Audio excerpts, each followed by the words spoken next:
What would you do if the life you built with iron, discipline, and empire of glass towers, contracts, and power was suddenly threatened by the fragile voice of a little girl asking, "Am I really staying?" Ethan Lawson, a man once untouchable in boardrooms, finds himself trembling at that question more than at any hostile takeover. He has faced rivals, scandals, and betrayal, but nothing has torn him open like the fear in her eyes, the fear of losing the only safe place she has ever known. In that instant, every headline, every investor's judgment, every sacrifice fades, leaving him with one raw truth: love demands choices no fortune can shield you from. Stay with me until the end, because the choice Ethan makes and the price he pays for it will shake the very foundation of who he is and what it truly means to be called a father. The city lights of Manhattan bled through the glass of Lawson Enterprises. Near 10, Ethan Lawson was still at his desk, pushing numbers that meant nothing. Control had always been his craft, tight schedules, flawless deals, but the building felt hollow tonight. He stepped into the corridor and stopped at the conference room. A little girl knelt, scrubbing the floor with a threadbare rag. Her sweater hung off one shoulder, and her hands moved in quick practice strokes. She looked up steady. "I have to finish or I'll be sent away," she whispered. "Who told you that?" Ethan asked. "My aunt, Martha Jenkins. She says if I don't work hard, I don't deserve to stay." The words hit like a punch. Ethan crouched. "What's your name, Lucy?" "Lucy Morgan." Raw skin circled her knuckles, a jagged cut on her wrist. He called his attorney. "Danielle, it's Ethan. Get to the office now and call CPS. A child is cleaning our floors at 10 p.m. Put it on the record." He told security to preserve last month's camera feeds and copy them to a drive. When he returned, Lucy was still scrubbing the same bright circle. "You don't need to do that," he said. "She'll be mad," she murmured. "She can be mad at me," he answered. The elevator chimed. Martha stepped into the lobby, furious. "Lucy, get your things. We're leaving." Ethan moved between them. "No one is going anywhere." "She's my niece," Martha snapped. "You can't keep her." He hit speaker. "This is Danielle Hart Counsel," came a crisp voice. "NYPD has been contacted." Martha's glare sharpened. "You think your money scares me?" "No," Ethan said. "But the law should." He passed the drive to a guard. "Make sure the officers see this." Lucy's fingers crept into his suit jacket. The walls of his certainty shifted. It wasn't strategy, it was instinct, the refusal to let a child be used like a tool. Two uniformed officers appeared. Security footage showed Lucy being ushered in on multiple late nights. The officers' voices softened when Lucy whispered, "Please don't make me go back." Ethan kept his voice level. "She comes with me tonight. Tomorrow CPS can sort the rest." "That's not protocol," one officer said gently. "Then I'll sign whatever I need and answer for it in court," Ethan replied. "But she is not leaving with the person who exploited her." Silence stretched, then the officer nodded. "CPS is en route. You can wait with her in the lobby." Ethan led Lucy to a bench near the windows and wrapped his coat around her shoulders. "Are you hungry?" he asked. She hesitated. "Is it okay if I am?" "It's always okay." Claire from reception brought crackers and juice. Lucy ate carefully. Danielle arrived. "This will be messy," she said. "Press shareholders board. Martha will claim unlawful interference." "Good," Ethan said. "Let her say it on the record." The elevator opened again. A woman with a badge stepped out, Elaine Foster from ACS. She knelt to Lucy's eye level, spoke softly, listened more softly. When Elaine rose, she looked at Ethan. "We can authorize a temporary safety plan tonight if you'll be responsible until a judge reviews this." "I am," Ethan said. Paperwork appeared. Signatures bloomed. NYPD escorted Martha out with a warning to stay away until the hearing. Lucy watched, shoulders tight, then exhaled like someone learning to breathe. Ethan carried her to the car. As they drove, she held the empty juice box in both hands. "Will I have to clean at your house?" she asked, almost apologetic. "No," he said. "At my house, children don't work to deserve a bed." She was quiet for a mile. Then, "How do they deserve it?" "They don't have to. Being a child is enough." They reached his penthouse. The space felt suddenly obscene, too quiet, too curated. Ethan made eggs burned. The first batch laughed at himself. Lucy watched with the concentration of a scientist. She ate quietly. When he showed her the guest room, she touched the duvet with cautious fingers. "If I talk in my sleep, will you be mad I'll turn on the light and tell you you're safe?" She nodded. "Okay." He stood in the doorway long after her breathing settled into soft, even waves. Tomorrow there would be calls, hearings, headlines aboard that might not forgive him. Yet here a child slept without a rag in her hand. For a man who had built everything by planning 10 moves ahead, a single unplanned act had rewritten the board. And there in the dim hallway outside her door, the question that would not let him rest pressed against his ribs: if protecting Lucy cost me the empire I've spent my life building, will I be brave enough to lose it? The first night had only been the spark. By morning, Ethan Lawson realized the weight of what he had done bringing Lucy into his home wasn't just compassion. It was a declaration of war against everything convenient in his carefully built world. The empire he controlled had rules, board members, and contracts, but none of that mattered when he opened the guest room door and saw her curled up in the wide bed, clutching a stuffed bear he had given her the night before. She looked safe but fragile, like one wrong move could shatter the trust that had begun to take shape. Breakfast was quiet. Ethan tried cooking pancakes, burning the first batch, earning a faint smile from Lucy. But underneath her calm was the fear of a child too used to punishment. Every time his phone buzzed, she flinched. Every time the door creaked, her eyes darted toward it. Ethan's chest tightened. He wasn't just sheltering her. He was becoming the wall between her and the darkness that had shaped her. By noon, the world struck back. Martha Jenkins arrived with a lawyer demanding Lucy's return. They stood in the lobby of Lawson Enterprises, cameras flashing as reporters swarmed. "This is kidnapping," Martha hissed, pointing at Ethan. "You think your money lets you steal a child?" Lucy clung to his arm, trembling, her small voice whispering, "Please don't make me go." Ethan's board members were already on edge. "Ethan, you need to handle this quietly," one of them urged in a private call. "The press is spinning it as a scandal. Investors are nervous." Ethan stared out at the city skyline, his jaw tight. The safe move would be to let Lucy go, step back, wash his hands clean.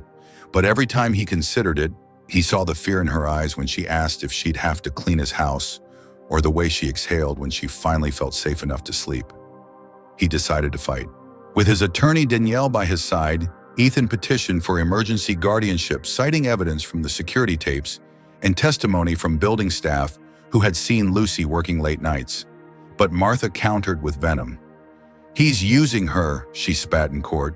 "This billionaire wants a story to make him look like a hero. She's family. She belongs with me." The judge studied Ethan carefully. "Mr. Lawson, are you prepared for the scrutiny this will bring? Are you prepared to prioritize her welfare above your business?" Ethan's throat burned as he spoke. "I already have. I will again." The ruling was temporary, but it was enough. Lucy would stay under Ethan's protection until the final hearing. Relief washed over him, but only briefly. That night when he tucked her into bed, Lucy asked, "Will you leave like everyone else?" He froze, the words piercing through him more sharply than any boardroom attack. "No," he whispered. "Not ever." She fell asleep before she could answer, but the doubt in her voice lingered in the dark. The battle didn't stop there. Rumors exploded online. Headlines painted Lucy as a pawn in a billionaire's scheme. Protesters gathered outside his office, holding signs calling him a thief. His mother called her voice sharp. "Ethan, this will ruin you. The company can't survive this scandal. Let the girl go." But Ethan only replied, "If you had seen what I've seen, you wouldn't ask me that." Then came the night of the fire. A call jolted him awake. Someone had set flames outside his penthouse building. Smoke alarms blared, neighbors evacuated. Ethan carried Lucy down 17 flights of stairs, her arms locked around his neck, coughing into his shirt. Outside, as fire trucks drowned the flames, he saw Martha's lawyer standing across the street smirking. Ethan knew then this wasn't just custody, it was a war of survival. Back inside, when the smoke cleared, Lucy looked up at him with frightened eyes. "Are you sure I'm safe with you?" The question tore at his core. He wanted to promise her the world, but the truth was jagged. He could protect her heart, but he might not protect her from the storm his choice had unleashed. As he stood at her bedside watching her finally fall into an uneasy sleep, Ethan's mind burned with a question that would not let him rest.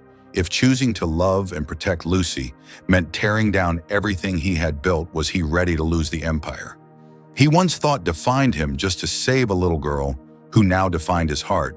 The storm around Ethan Lawson only grew heavier in the weeks that followed.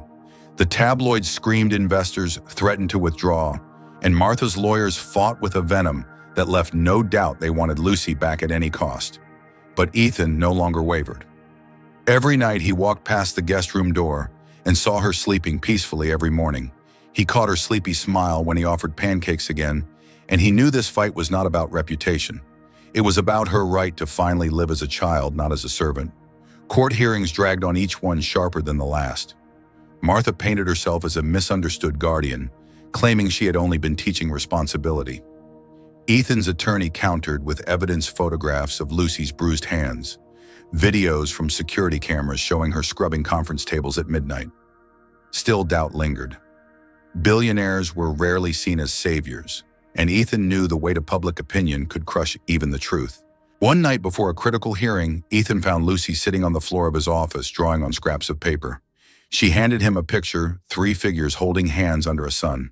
"That's us," she said softly, "me, you, and Aunt Claire." Claire, the receptionist who often played with her while Ethan was in meetings. For the first time in years, Ethan felt tears burn behind his eyes. Lucy wasn't just surviving anymore, she was imagining a family. And he realized the fight wasn't only about guardianship papers. It was about giving her a world where trust and love replaced fear. The final trial came with a silence that weighed heavier than steel. Reporters packed the gallery, flashing cameras every time Ethan entered. Martha's lawyer delivered her speech with polished venom. "He's buying affection.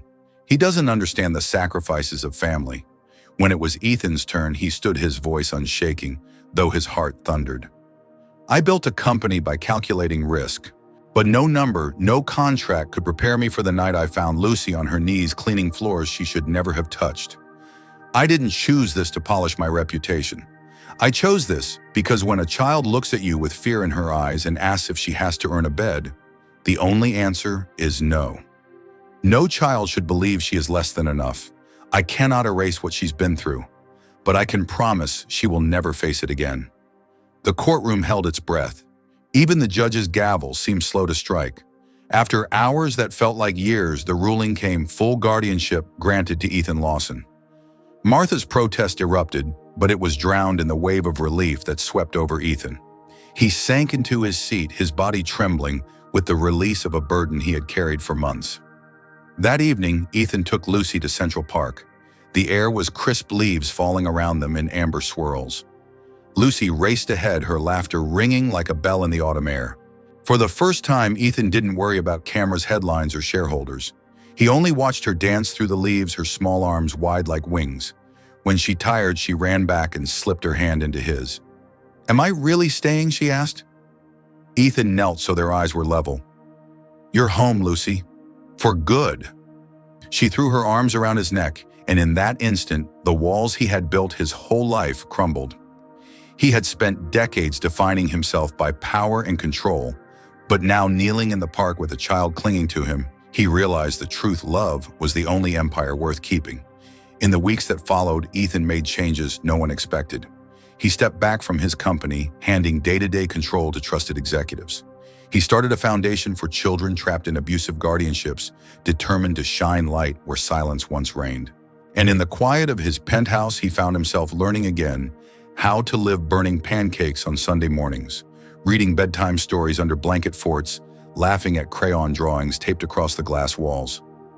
Lucy's nightmares faded.